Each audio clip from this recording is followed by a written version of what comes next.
Have you ever had the experience of jumping on board a moving train? That's an experience that I assume that could be very exhilarating, but it's also something that is very, very dangerous and bad things could happen. Well, that's kind of a similar experience to what we're having as we jump into our passage of Scripture today in a Sunday school lesson that's called God's Promises from Isaiah chapter 7. Now, we're going to start out in verse 7, but if we just jump on board that moving train right there, we're really not going to know where we are and what this is talking about. Something that we need to understand as we dive into Isaiah chapter 7 today is this.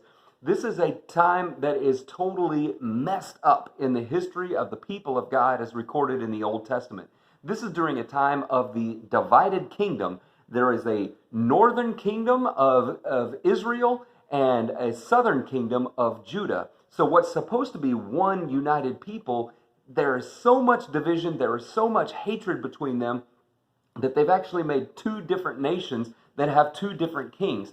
Now, the backstory to where we jump into Isaiah chapter 7 today is this.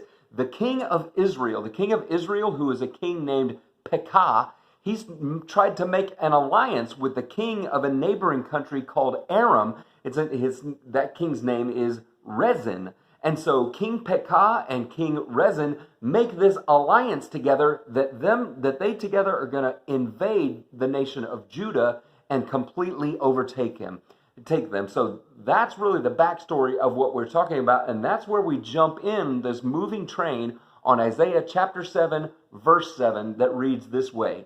Yet this is what the sovereign Lord says. It will not take place. It will not happen. What he's referring to here is this plan of Israel and Aram to join together to attack Judah. It will not happen. Continue on.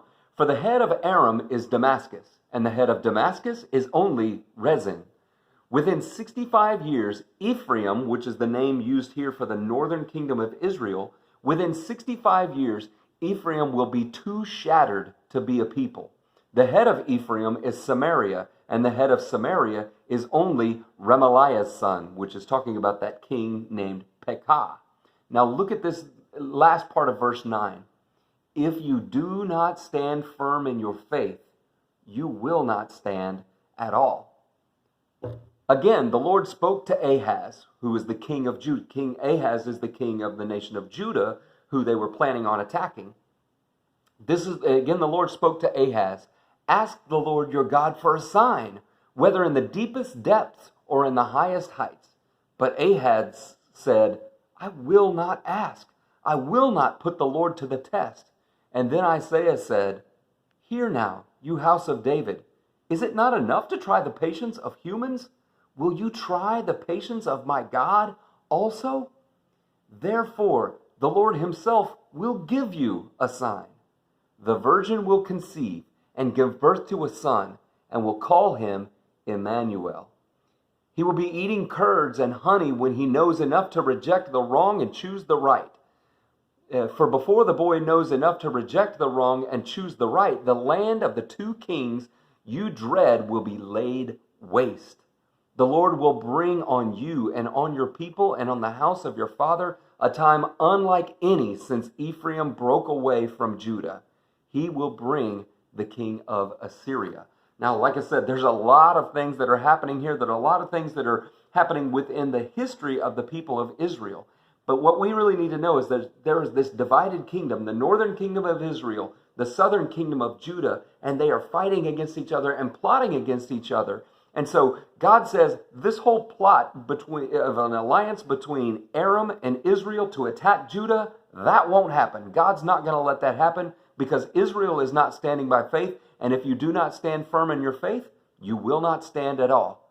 And then God comes to the king of Judah and he says, God is telling him, you ask me for a sign. But Ahaz, he doesn't know God well. He doesn't know enough to know you've got to do what God tells you to do when he tells you to do it. And he says, no, I'm not going to do that because I don't want to put the Lord our God to the test. And God's saying, but I told you to. I told you to ask me for a sign. And so even if you're not asking for it, I'll give you a sign. Did the sign sound familiar?